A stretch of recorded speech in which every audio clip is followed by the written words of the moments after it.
Ibigwi byanjye TV. Ufite ubumenyi cyangwa ibikorwa ushaka gusangiza abandi, watuvugisha kuri nimero ureba kuri screen yawe. Hello, muraho neza nshuti bakunze Ibigwi byanjye TV.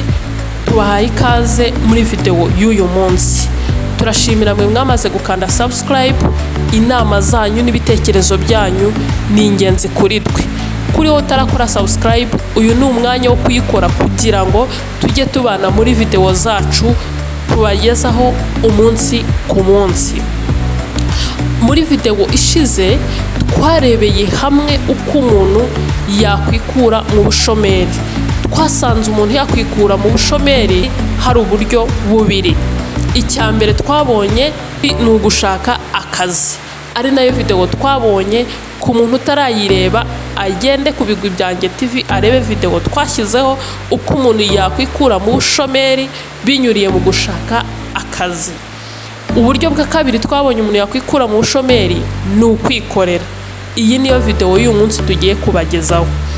Uburyo umuntu yakwikura mu bushomeri binyuze mu nzira yo kwikorera. Iyi niyo topic y'uyu munsi tubahaye ikaze na none. Ikintu cya mbere umuntu ushaka kwikorera asabwa ni ukubanza kwicara n'ubundi akitekerezaho yarangiza agahumiriza akavuga ati njyewe ndashoboye, akikomanga mu gituza ati njyewe ndashoboye. Muri kwa gushobora rero hari ibitekerezo bye afite, hari inzozi ze yahoranye umunsi ku munsi, hari ibintu yahoraga avuga ati njyewe mbonye amafaranga, ibi bintu mba mbona nabikora, ibi bintu mba mbona byunguka, ibi bintu mba mbona ari utuntu twanjye. Iki rero nicyo gitekerezo cyawe nyamukuru. Iyo bundi iyi niyo business yawe. Iyo ukunda ikintu no kugikora birakorohera. Icya kabiri ni ugushira ubwoba. N'Abanyarwanda baciye umugani ngo ntayitinya itarungurutse.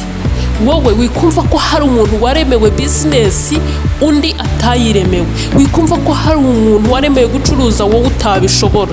Oya, uriya muntu ucuruza, uriya muntu ugeze ku rwego runaka ubona nawe yavukiye amezi 9 nkawe. Wenda rimwe na rimwe ashobora no kuba yaravutse wenda mu muryango ukennye cyane kurenza aho wenda we waba waravukiye. Ikintu cya mbere rero ni ugushira ubwoba. Wowe shira ubwoba, kura amaboko mu mufuka, shora amafaranga yawe. Shora amafaranga, ushore n'imbaraga. Tinyuka ukore. Niba tuvuga ufite wenda 1 million, shora 300,000. Ntago ariko yose uzayashora. Impamvu nkubwira ngo shora 300 nuko nugera ku isoko wagezemo uzasanga hari by'abakiriya bakunda cyane, ibindi waranga ugasanga ntibabikunda. Aha rero ni umwanya wo gucuruza bimwe bakunda cyane, hanyuma ya mafaranga wasaguye utashoye ukajya ugenda uyongera muri ibyo bakunda. Ibyo abakiriya badakunda ukajya ugenda ubigabanya muri business yawe. Icya gatatu ni ukumenya gutandukanya ibyo ukeneye n'ibyo ushaka. Icyo washakaga cyari ukuva mu bushomeri.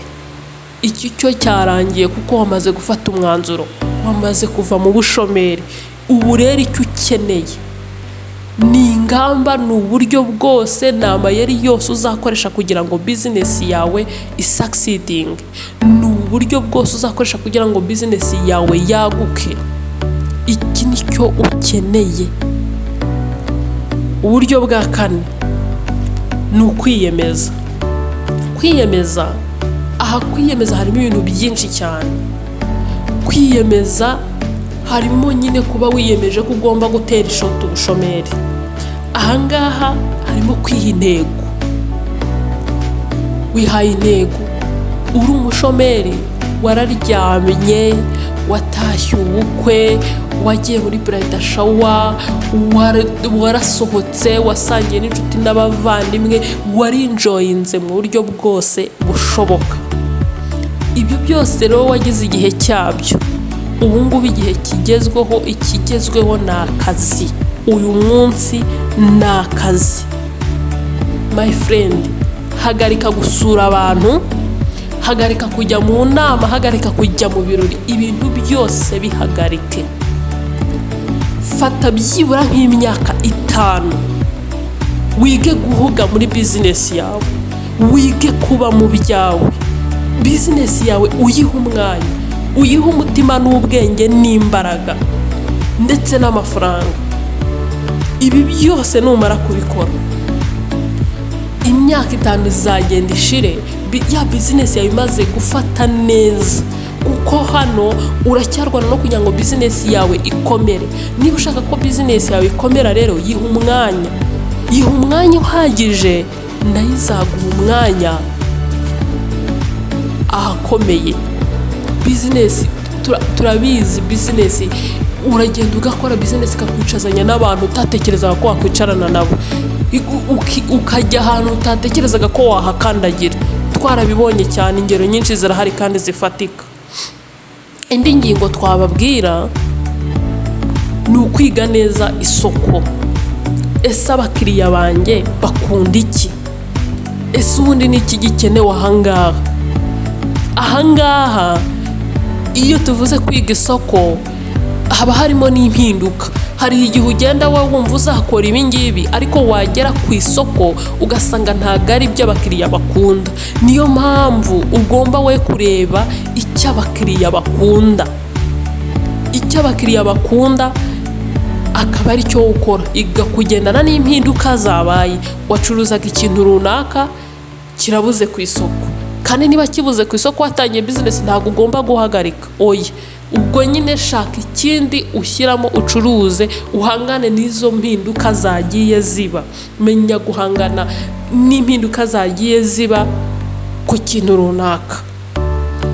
Ahangaha naho uzigira ku bandi, uzahanga udushya, uzakora neza ibyo ukora, uzamenya gutega amatwi abakiriya. Umukiriya niba aje kugana, umenye kumutega amatwi, wumve icyo ashaka. Numara kumva icyo ashaka, nawe uzamenya icyo umuha, uzamuha ibisobanuro bihagije. Indi ngingo twavuga ni ugukora cyane. Iyo tuvuze gukora cyane, tuvuze ko ugomba gukingura mbere y'abandi, ugataha nyuma y'abandi. Mbese ni ugukora amasaha menshi, ukirinda gukinga bya hato na hato.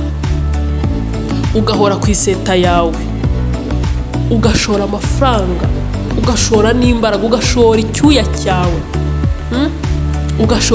cyawe, ku buryo nyine umuntu uzajya uzi isaha yo yose azajya kubona. Indi ngingo twavugaho ni uguhozaho. Guhozaho ni ukuba mu byawe, ukabikunda, ntucike intege. Urugero, wiriwe udacuruje, wakinguye umunsi wose wiriwe nta mukiriya winjiye, birashoboka. Niba nta mukiriya winjiye rero, ukavuga ngo ejo ngo ntago nzaza, ngo se nguko ni umunsi nta mukiriya nabonye. Oya, ahubwo zinduka cyane, wongere uze mu byawe, kuko buri munsi ugira ibyawe. Hari umubyeyi ejo yaratambutse, yibuka abona ikintu ucuruza, ariko yibuka ko ntacyo afite mu rugo. Aravuga ati amasaha yansize, ejo nzajya kukigura. Muri wararanye ko azagura ikintu runaka yabonye mu iduka ryawe, none wowe wiryamiye ngo n'ubundi ntago nacuruza, kandi wafite target. Naza akakubura, azajya kukigura ahandi, usange kubera wacitse intege wa munsi ntago ucuruje, uvuge ngo n'ubundi niko bihora. Oya, rwiyemezamirimo mwiza amenya guhozaho, ntabwo acika intege. Hari abantu batsa kuvuga ku bundi wowe ubona ngo ibi bintu ari ibyawe, kwa kubundi wowe ngo ubundi se ngo wabonaga wabishobora. Abo bima amatwi. Niyo mpamvu utangira mbere ku gitekerezo cya mbere nababwiye ngo reba ikintu ukunda. Ikintu gikunda, niyo umuntu yaguca intege kajana, ntagucika intege, kubera ko ni ibyawe, ni ibintu ukora uri kwiyumvamo. Indi ngingo ikomeye cyane ni ukwihangana.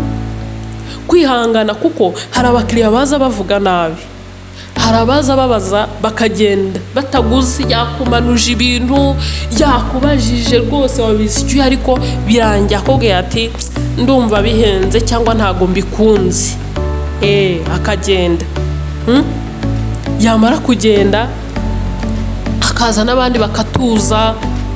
Abo bose babaho muri bizinesi. Ntabwo rero abo bose umenya kubihanganira. Indi ngingo twavuga ari nayo tugiye gusorezaho ni ukuba umunyakuri. Kuba umunyakuri muri bizinesi ni ikintu cy'ingenzi cyane.